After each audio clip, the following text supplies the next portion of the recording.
Welcome students. Today's topic placenta. इसे हम लोग कहते हैं अपरा, इसको आवल भी कहते हैं, है ना। इसके बहुत सारे नाम हैं, बीच बीच में बताते जाऊँगा। तो पहले बात तो ये कि अपरा है क्या, क्योंकि यानी इसका पहली बार ही नाम सुने होंगे। तो मैं बता दूं कि जब स्त्री वो गर्भधारण कर रहती है ना, जो स्त्री गर्भधारण करती है तो जो शिशु होता है उस शिशु को जो पोषण है की क्रिया है, ये पोषण कहाँ से प्राप्त होता है, वो शिशु पोषण प्राप्त करता है अपरा से। एक्चुअली देखिए, अगर मैं चित्र दिखा रहा हूँ जी, यहाँ पर फिट्स को दिखाया गया। फिट्स मतलब जो शिशु इसको, तो ये स्त्री का गर्भाशय है। ये जो है वो फीमेल यूटेरस है, गर्भाशय है ना, गर्भाशय है। और इस गर्भाशय में ये जो बच्चा है, तो यहाँ से एक ये जो परत बनी हुई है यहाँ पर से है ना, ये जो परत बनी हुई है, जब बच्चे का पूर्णतः जन्म हो जाती है, कहा जाए जब बच्चे का जन्म होती है और बच्चे जो बाहर आ जाती है, उस स्थिति में लास्ट में ये जो अपरा है वो भी बच्चे के बाहर आने के बाद ही निकलती है। इसमें ये तो आप समझ गए कि अपरा किसको कहते हैं, यही अपरा है, ठीक है, ओके। और यहाँ पर एक दिख रहा है ये जो अपरा के एक सिरे में से जो धागेनुमा संरचना से जी गया है, और ये गया है जो बच्चे उसके जो नाभि है वहाँ गया होगा, ठीक है। इसको हम लोग बोलते हैं नाभि रज्जु।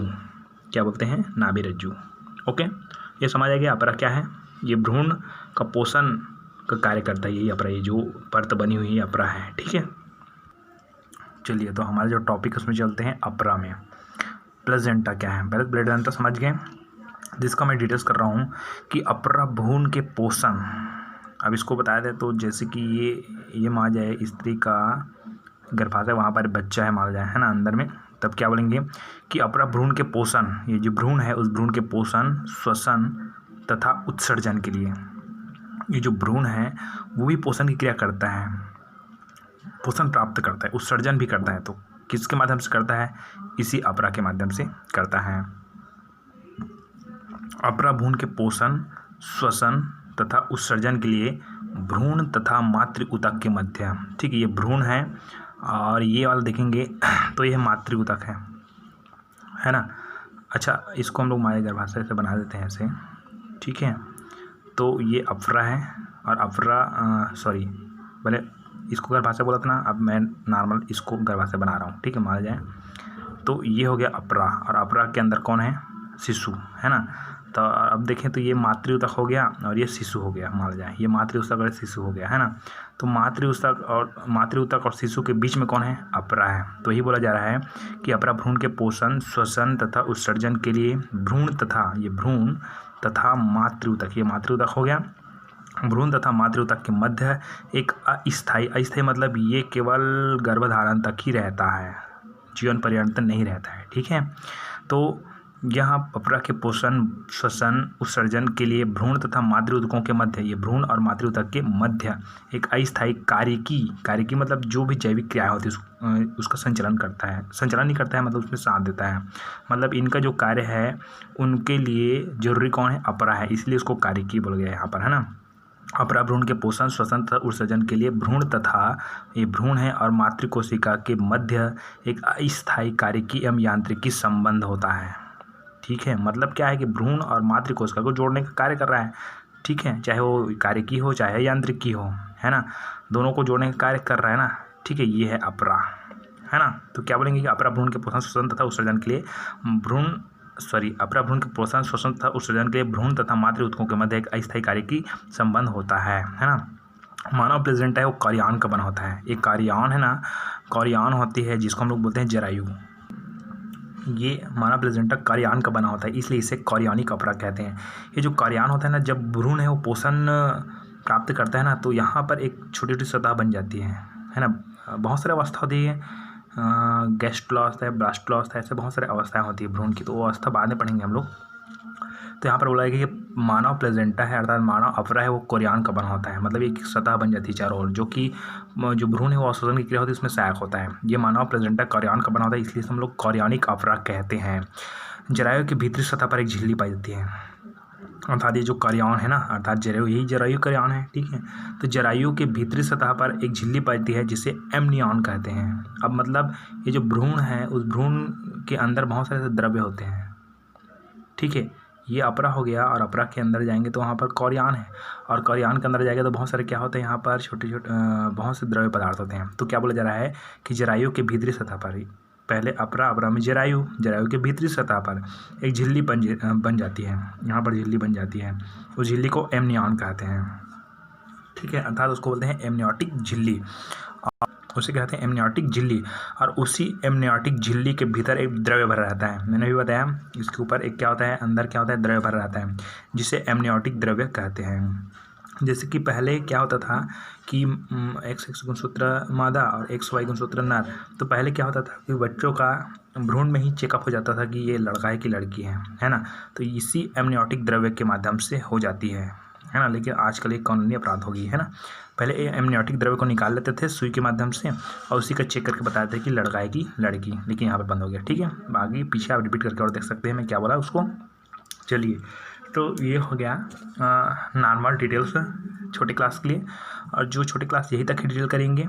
और इसके बाद आएगा अपरा का कार्य। तो इसके जस्ट बाद छोटे क्लास वाले इसके अपरा के जस्ट बाद उसका अपरा कार्य लिखेंगे। अभी जो आगे डिटेल बताने वाला हूँ वो केवल हाई लेवल की क्लास के लिए है, ठीक है। चलिए, आगे जो डिटेल्स कर रहा हूँ वो नॉर्मल डिटेल्स है ना। तो आगे देखिए, यहाँ तक क्लियर हो गया एमनियोटिक द्रव्य कहते हैं। आगे देखते हैं। तो प्लेजेंटा अर्थात अपरा बनने के कुछ समय पश्चात क्या होता है, ये जो पॉइंट उसको मैं लिखूंगा नहीं, है ना। तो आपको ध्यान से सुनना पड़ेगा बार बार इसको रिपीट कर करके कि प्लेजेंटा अर्थात अपरा बनने के पश्चात अपरा और भ्रूण के बीच, किसके बीच, अपरा और भ्रूण के बीच। तो ये हो गया अपरा, ये उसका जो बाह्य भाग है गर्भाशय का, ठीक है, स्त्री का, और ये हो गया अपरा, और ये हो गया भ्रूण, है ना। तब क्या बोला जा रहा है, ये पहला जो पॉइंट नहीं है इसको मैं डिटेल कर रहा हूँ लाइन से ना, पॉइंट मत करिएगा, यहाँ से डिटेल कर रहा हूँ मैं कि प्लेजेंटा अर्थात अपरा बनने के पश्चात क्या होता है कि अपरा और भ्रूण के बीच, अपरा और ये अपरा है और अपरा के भ्रूण, अपरा और भ्रूण के बीच एक रज्जु सदृश रचना बन जाती है। ये जो रज्जु सदृश, ये अपरा है, ये कम्प्लीटली गोल अपरा है, और इसमें से एक रज्जु सदृश रस्सी के समान दिखाई देने वाला, ये अपरा से होते हुए ना, ये जो बच्चा उसके नाभि में जाता है, यहाँ पर अंदर नाभि में जाता है ना। तो इसको क्या बोला जा रहा है कि अपरा बनने के पश्चात अपरा तथा भ्रूण के बीच, अपरा और भ्रूण के बीच, अपरा और भ्रूण के बीच एक रज्जु सदृश रचना बन जाती है। इसको बोलते हैं नाभि रज्जु या नाभि नाल कहते हैं, इसी को, है ना, क्या कहते हैं, नाभि रज्जु। अच्छा, मैं छत्तीसगढ़ से हूँ, जैसे कि अन्य यूट्यूबर्स भाई लोग हैं जो इंडिया के किसी भी कंट्री है, किसी भी राज्य में रहने वाले, तो वो अलग अलग भाषा होती है। इस तरह मैं छत्तीसगढ़ का हूँ, इसलिए छत्तीसगढ़ी में एक चीज़ बता रहा हूँ मैं आपको कि जो छत्तीसगढ़ी आप लोग नेरवा बोलते हो ना, नेरवा, ठीक है, जो बच्चे को जो नाभि उसी में लगा रहता है ना, वही है नाभि नाल, ठीक है, ओके। तो क्या होता है कि अब प्लेजेंटा था अपरा बनने के बस कुछ समय पश्चात अपरा और भ्रूण के मध्य, अपरा और भ्रूण के मध्य एक रज्जु सदृश रचना बन जाती है, जिसको हम लोग बोलते हैं नाभिनाल या रज्जु कहते हैं, है ना। इनका जो एक सिरा है, मैं डिटेल में लिख नहीं रहा हूँ, बता रहा हूँ, ठीक है। इनका जो एक सिरा है भ्रूण के नाभि पर होता है, ठीक है, इतना लिखना आप। इसके एक सिरा है भ्रूण के नाभि पर, तथा दूसरा सिरा है वो अपरा पर होता है। दूसरा किसको होता है, अपरा होता है, ठीक है, ओके। अब आगे लिखना है कि इस नाभिनाल में, इस जो नाभिनाल है उस नाभिनाल में धमनी और सिराएं, इस नाभिनाल में धमनी एवं सिराएं विकसित हो जाती हैं, ठीक है। इसी के अंदर धमनी और सिराएं क्या होती हैं, विकसित हो जाती हैं। और जो प्लेजेंटा है, अपरा का पूर्ण निर्माण होता है, वहाँ तीसरे माह में हो जाती है, तीसरे माह के अंत तक हो जाती है अपरा का पूर्ण निर्माण, ठीक है। और कहाँ तक पाया था, पूर्णतः संपूर्ण गर्भकाल तक पाया जाता है ना। इसमें प्लेजेंटा में, है ना, प्लेजेंटा में रस्सी सदृश रचना बनती है, जिसको हम लोग क्या बोलते हैं, नाभिनाल कहते हैं। इसका एक सिरा भ्रूण के नाभि पर और दूसरा सिरा है भ्रूण के नाभि पर, और दूसरा सिरा है वो अपरा के मध्य भाग में जुड़ा रहता है, बीच वाले भाग में, मध्य यहाँ पर अपरा के बीच वाले भाग में जुड़ा रहता है। इस नाभिनाल में धमनी एवं शिराएँ विकसित होती है। धमनी और कौन विकसित होती है? शिराएँ विकसित होती है। और अपरा का पूर्ण रूप से विकास वो तीसरे माह के अंतर्गत हो जाता है ना, तीसरे माह के अंत तक हो जाता है। और अपरा का पूर्ण विकास होने के पश्चात ये संपूर्ण गर्भकाल तक पाया जाता है, मतलब कहा जाए जीवन पर्यंत नहीं पाता, केवल गर्भकाल तक ही पाई जाती है ना। ओके, अब क्या होता है आगे देखिए। चलिए, प्लेसेंटम क्या होता है कि प्लेसेंटा जो भ्रूणी रुधिर, भ्रूणी मतलब जो भ्रूण का रुधिर है ना, और मातृ रुधिर है, ठीक है। भ्रूणी रुधिर और कौन सा रुधिर है? मातृ रुधिर है।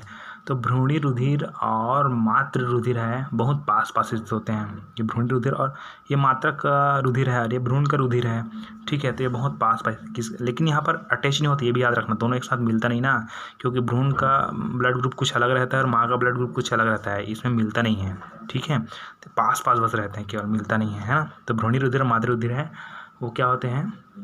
पास पास होते हैं, ठीक है। प्लेसेंटा के अंदर जो भ्रूणी रुधिर है, प्लेसेंटा के अंदर भ्रूणी रुधिर है, यहाँ पर अंदर जाएंगे तो भ्रूणी रुधिर और मातृ रुधिर है वो पास पास रहते हैं।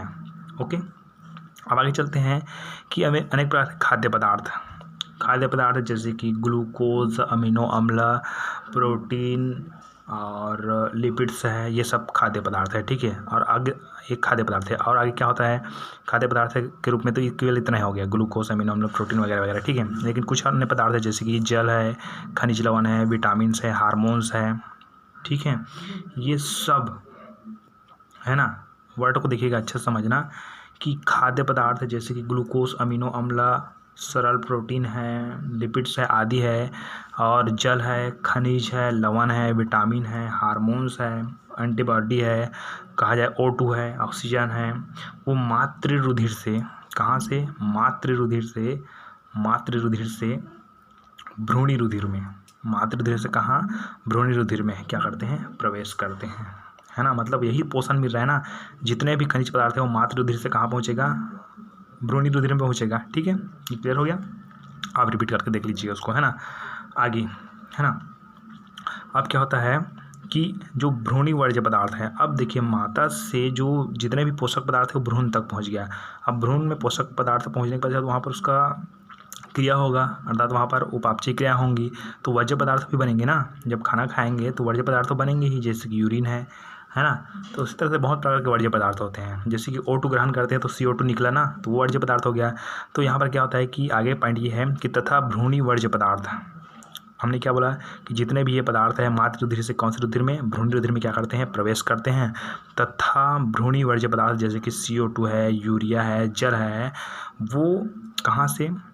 भ्रूणी रुधिर से, कहाँ से? रुधिर से, भ्रूणी रुधिर से मातृ रुधिर में क्या करते हैं? प्रवेश करते हैं, ठीक। इतना डिटेल्स हो गया क्लियर, ठीक है। चलिए, तो छोटे क्लास के लिए इधर लिखने के ना, मैं बोला था कार्य लिखना है करके, तो और बाकी सब के लिए बड़े क्लास के लिए तो ऐसे लिखना है, BSc लेवल है जो भी है ना। तो प्लेसेंटा के कार्य, तो पहला कार्य ये है, इसको भी लिखूंगा नहीं ज़्यादा, आप नॉर्मल सुनते जाइएगा, है ना। तो पहला ये कांड है कि यहाँ फिट्स मतलब होता है भ्रूण, यहाँ भ्रूण को पोषक पदार्थ पहुँचाने की अंग की तरह कार्य करता है। जैसे कि ये भ्रूण है, ये अपरा है, ठीक है, ये भ्रूण है और ये अपरा है और ये गर्भाशय माजा है ना।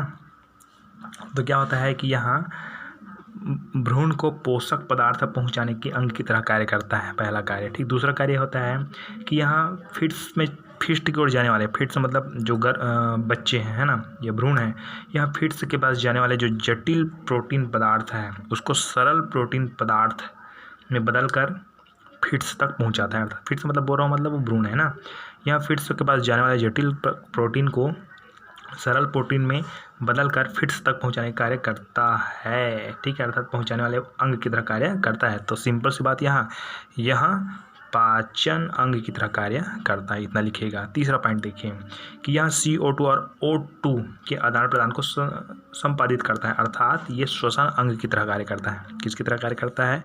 श्वसन अंग की तरह कार्य करता है। चौथा, यह फिट्स की तरह बनाए गए जो उत्सर्जी पदार्थ है, कौन सा पदार्थ है? उत्सर्जी पदार्थ है। इस उत्सर्जी पदार्थ जैसे कि नाइट्रोजन है, उसको माता शरीर में उत्सर्जित करने के लिए पहुंचा देता है, मतलब जो मातृ शरीर उसमें पहुंचा देता है। तो ये क्या लिखेंगे हम लोग कि यहाँ फिर से की तरह बनाए गए उत्सर्जी पदार्थ है, जैसे नाइट्रोजनी पदार्थ है आदि को माता के शरीर में उत्सर्जित हेतु पहुंचाया जाता है, अर्थात किसकी तरह कार्य करता है, ये उत्सर्जी अंग की तरह कार्य करता है। ठीक है। और पाँचवा देखें तो यहाँ प्लेजेंटा है वो अनेक प्रकार के हार्मोन जैसे कि एस्ट्रोजेन, प्रोजेस्टेरॉन, गोनेडोट्रोपिक आदि हार्मोन्स का स्त्राव करता है, अर्थात ये अंतःस्रावी ग्रंथि की तरह कार्य करता है। ठीक है।